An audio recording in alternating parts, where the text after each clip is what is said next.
Listening test. You will hear a number of different recordings and you will have to answer questions on what you hear. You will have time to read the instructions and questions and you will be given time to check your work. All the recordings will be played once only. The test is in 4 parts. Now turn to part 1. You will hear a conversation about accommodation rules. First, you have some time to look at questions 1 to 3.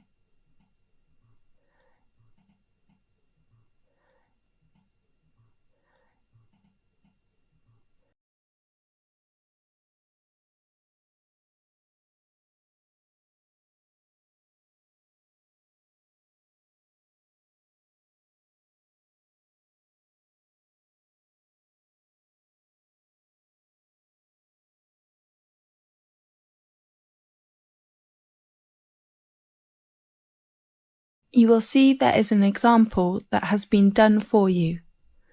On this occasion only, the conversation relating to this will be played first. Good morning, everyone. I'm your accommodation advisor. Well, firstly, welcome to Thomas House, which is one of the most popular accommodations in our university. I will give you an introduction about the house and answer your questions. The name of the house is Thomas House, so Thomas House has been chosen. Now we shall begin. You should answer the questions as you listen, because you will not hear the recording a second time. Listen carefully and answer questions 1 to 3. Good morning, everyone. I'm your accommodation advisor. Well, firstly, welcome to Thomas House, which is one of the most popular accommodations in our university. I will give you an introduction about the house and answer your questions. As you know, the building was constructed in the middle of the 18th century and was used by the family of Thomas. That's, of course, how the house and university got its name. We repaired it and added some new and modern facilities last year. Excuse me, advisor? Yes? What kind of facilities are there in Thomas House? There are 3 floors. A front hall and a dining room are on the ground floor. Does the house have a garden? Of course. And a garage? No, we don't provide parking lot to students. Okay. A small gym with some new equipment is on the 2nd floor. Does it have a computer room? No, I mean a leisure room on the 2nd floor, and you can find a comfortable lounge with a big balcony on the same floor. How about bedroom and bathroom? They are both on the top. How many students are there in one flat? 4 to 6.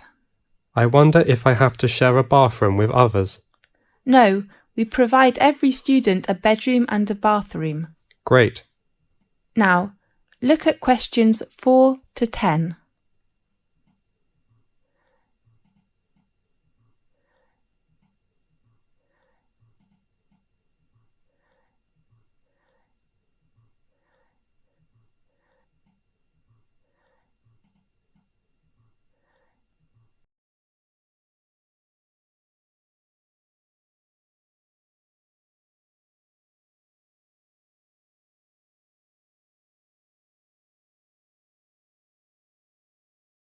Now listen carefully and answer questions 4 to 10.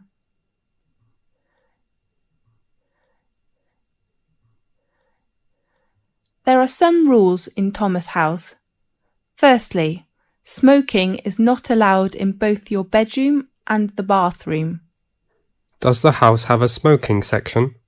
No, you can smoke on the balcony or outside the house. Advisor, is there a laundry in the house? Of course, laundry room is located on the right corner of the 2nd floor. Sure. But please do not use it after 11 o'clock. Is it free to us? In fact, you don't need to pay any bills which are included in your accommodation fee. but you have to pay laundry fee. How much? We offer 2 coin-operated washing machines. The large one is £2.50 and the small one is £1.60. If the lounge has a time restriction? Definitely. We ask all students to keep quiet and do not make noise after 11 o'clock.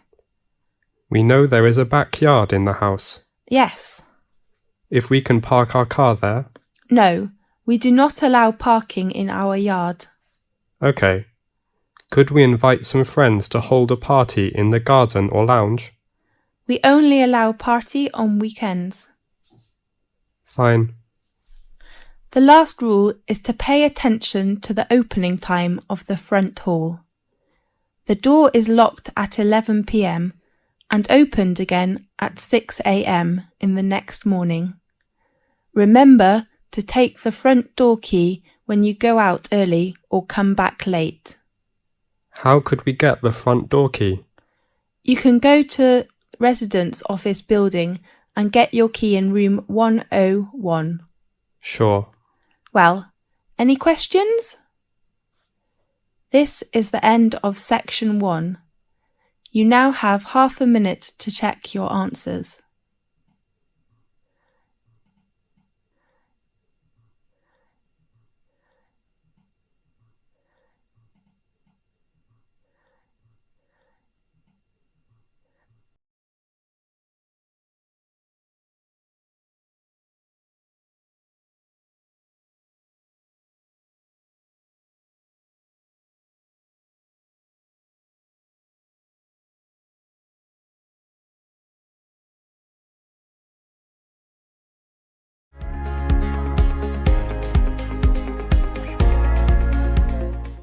Part 2.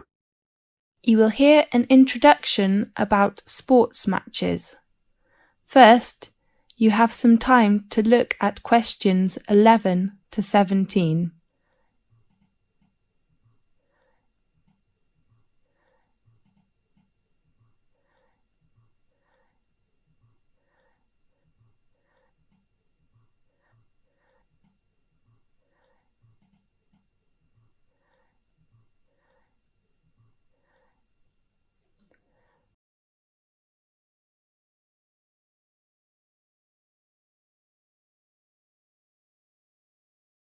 Now listen carefully and answer questions 11 to 17. Good morning, everyone. I'm Mary White, the secretary of the exciting sports club. Welcome to attend Match's arrangement meeting. I know you are looking forward to a great season. Now, I'd like to give you a short introduction to our arrangement in this season. This season, we still have 2 competitions. One is tennis and the other is soccer. Let's start with tennis. There will be 6 teams competition. We hope the players' ages are between 16 and 22 years old. While the number of soccer teams is only 4 in this season, because we hope all players' ages are no more than 20 years old. Now, in this new season, there are some changes. The first one is the venue. We will arrange all our matches for both the tennis and soccer competitions in Magic Park instead of Darry Park, which was used last year. Tennis matches will be arranged on Court 2 and Court 4 will hold soccer matches. Our match schedule: all tennis matches will be played on Sunday afternoons. All matches will begin at 2 o'clock. Soccer matches in this season will be played at 7 o'clock on Saturday evenings. The joining fee is still £30, including a new sport gear. We still offer a week of training session before formal match for our new players. There are 2 training sessions at 3 p.m. to 5 p.m. on next Friday and Saturday afternoon. The fee is only £12. Now, I'd like to introduce the coach of each training session, George Hansen, who has been supervised the tennis teams for over 4 years, will still be coach this season. While we will invite a good soccer coach who has enough patience and professional skills to work as this season's soccer coach. His name is Paul Batt. Now, look at questions 18 to 20.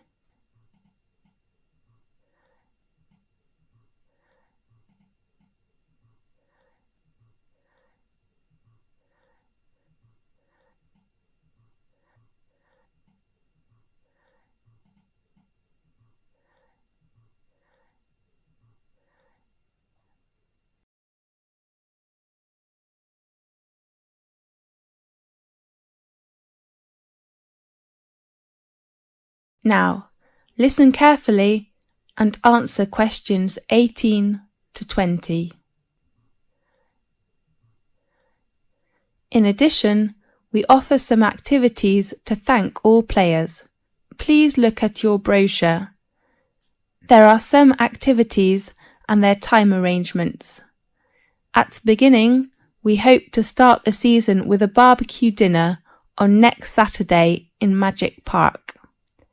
I do really hope all players will go there to enjoy the dinner, and you may invite your relatives and friends.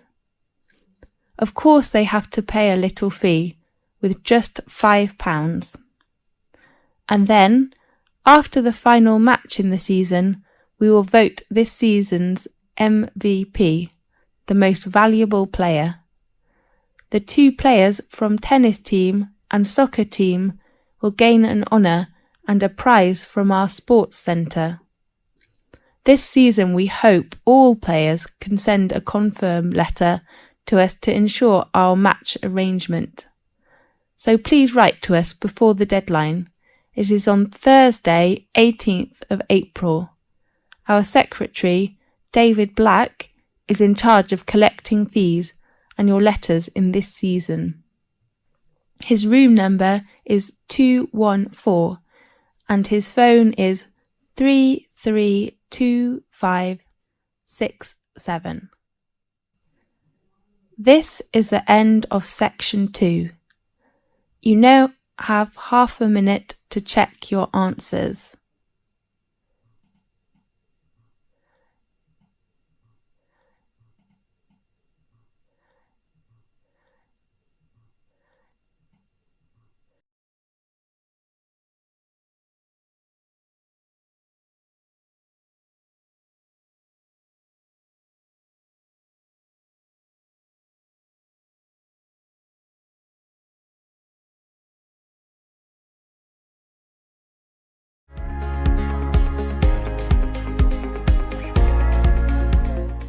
Part 3.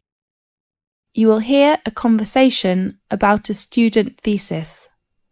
First, you have some time to look at questions 21 to 24.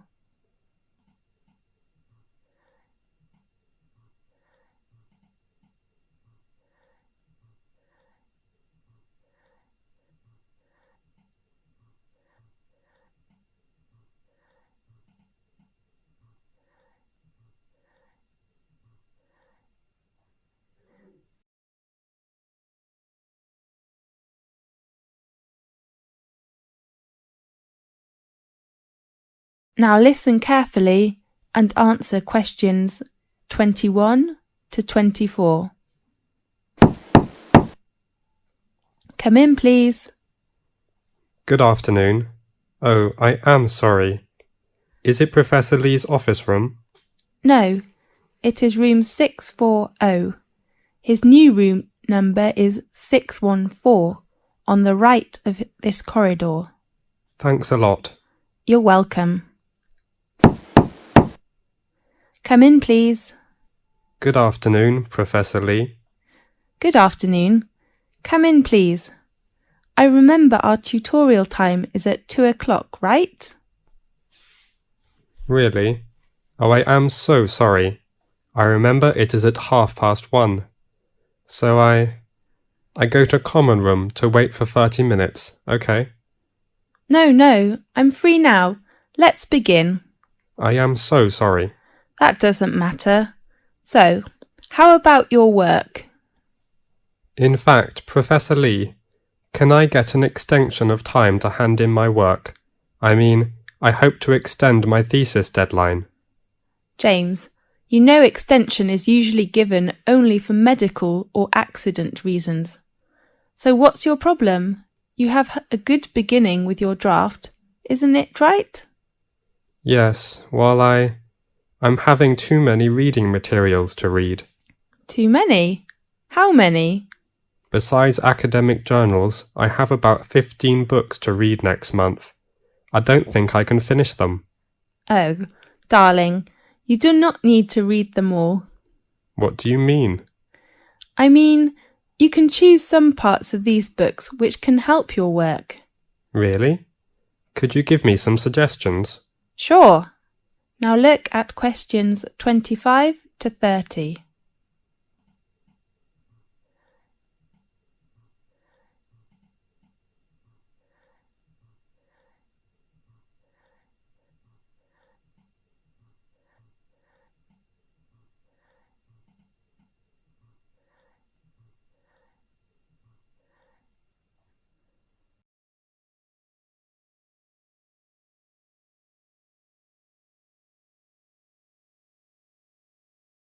Now listen carefully and answer questions 25 to 30.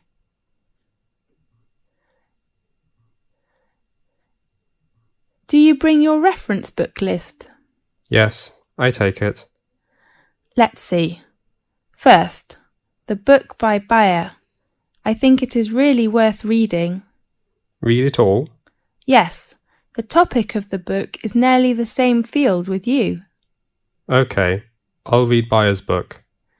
The next author is Oliver. I heard that his argument is very strong, but the book is a little difficult. You are right, but I still recommend you to know about his argument, which will give you a lot of help. Fine. Do you think I should read Billy's book? About Billy. I have to say his work is very good, especially his research method, but you do not need to read it now. Right. The last author is Andrew. How about his book? In my opinion, the one by Andrew says the research findings. I mean, his last part is very excellent, clear and persuasive. I agree with you. I'm reading the book now. Great. How about others? I suggest you finish these books next month, and then we will talk about others, okay? Okay. Have you begun your research work? Yes. How are things going? That's okay, except the research method. What's wrong with the method? I have made some interviews, Yes. but I found they couldn't give me the data I need. Who are the interviewees? Some are our classmates and others are schoolmates. Oh no. James, it's better for you to interview some professionals. Do you think it is better for me to change another research method, such as questionnaire? I don't think you will have enough time to design it and then analyse your research data. That will waste you a lot of time. You're right. And pay attention to your reference. Reference books? No, I mean you should make clearly about what reference books you read, and then write them after your thesis. Okay, I'll make them clear. Fine. I hope to see your work quickly. I hope too. Thanks for your help, Professor Lee. That's okay. See you next time. See you. This is the end of section 3. You now have half a minute to check your answers.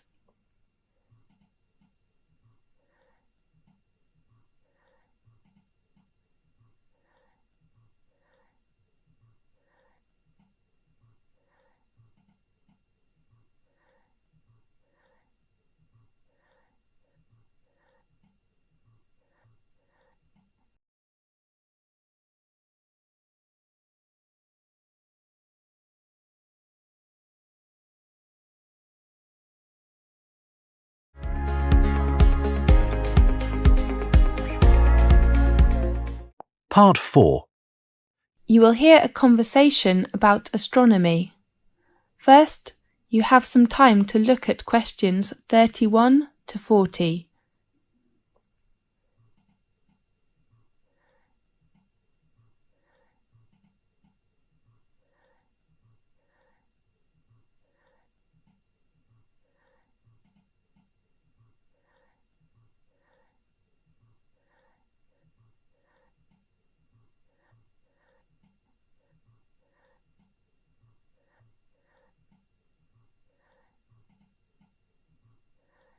Now listen carefully and answer questions 31 to 40.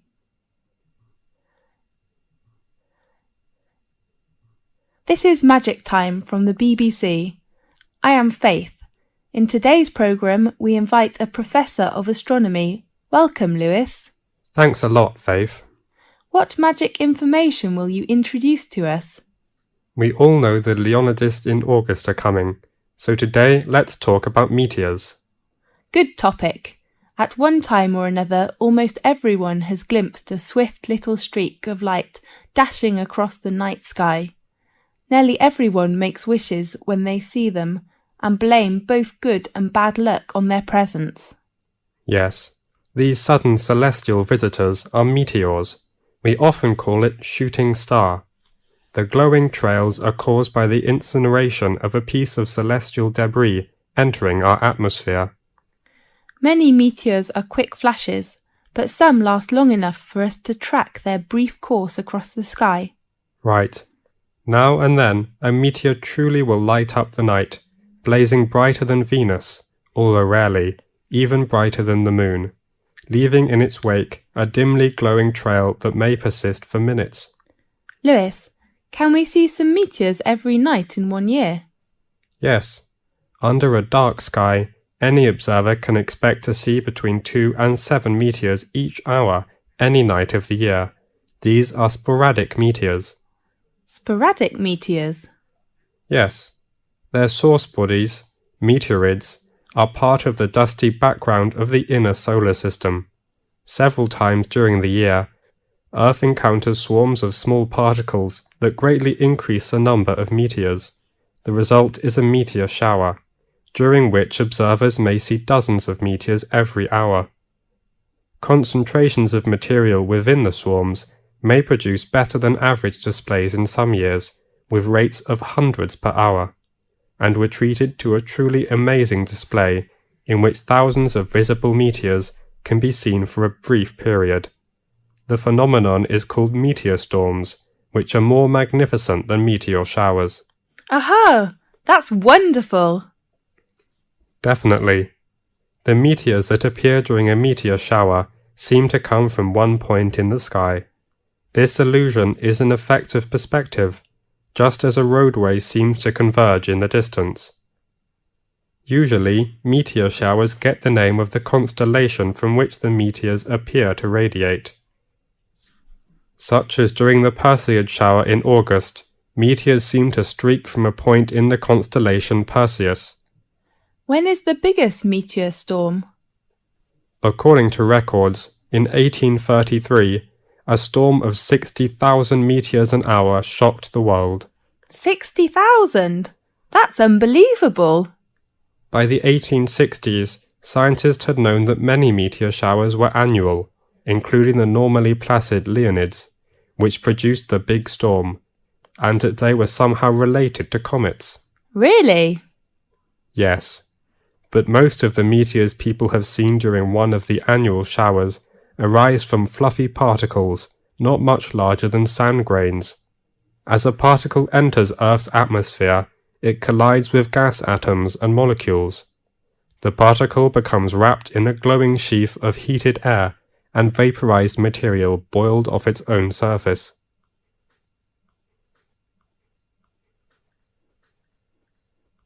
Whether meteor is very near to us when it appears? No, in fact, it is an illusion. However, even well-trained professionals can be fooled, such as airline pilots have swerved to avoid meteors that were actually 160 kilometers away. A meteor that appears brighter than any of the stars and planets is a fireball. Fireball? That's so interesting. Yeah. Most meteors are seen 80 to 120 kilometers above the ground. Sometimes someone will claim to see a fireball land on a hilltop. But in fact, a real fireball first appears at a height of about 125 kilometers and loses its brightness while still at least 20 kilometers above the ground. Yes. What colours do meteors have? Usually, most meteors look white, but some also appear blue, green, yellow, orange, or even red. What will happen if a meteoroid gets to the surface of the Earth without being completely vaporized? It will be a meteorite. I heard meteorites were long ago thought to be cast down as gifts from angels. Yes, and others thought the gods were displaying their anger. Really? As late as the 17th century, many believed they fell from thunderstorms. They were nicknamed thunderstones. Many scientists didn't believe the accounts of people who claimed to have seen meteors, and some experts were skeptical that stones could fall from the clouds or the heaven. Yes. One of the most significant meteorite events in recent history destroyed hundreds of square miles of forest in Siberia on June the 30th, 1908. According to local witnesses, a ball of fire streaked through the sky and seemed to enter the atmosphere at an oblique angle. It exploded, sending out hot winds and loud noises, and shaking the ground enough to break windows in nearby villages. Small particles blown into the atmosphere lit the night sky for several days. So, nowadays, the prevailing theory holds that a meteor exploded just above the surface.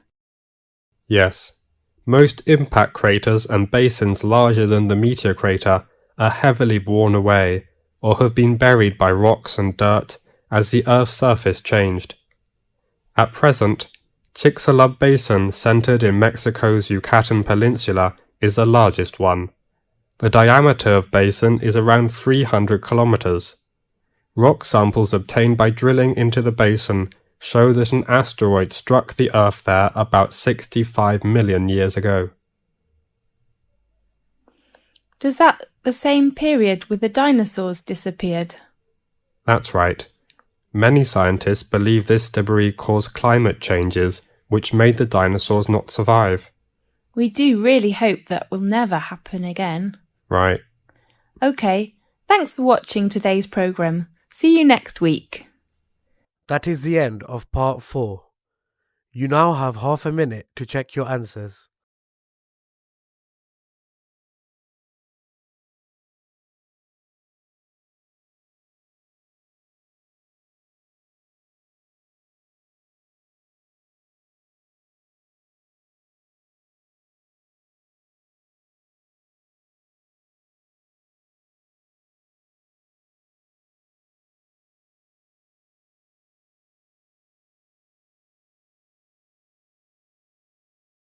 That is the end of the listening test.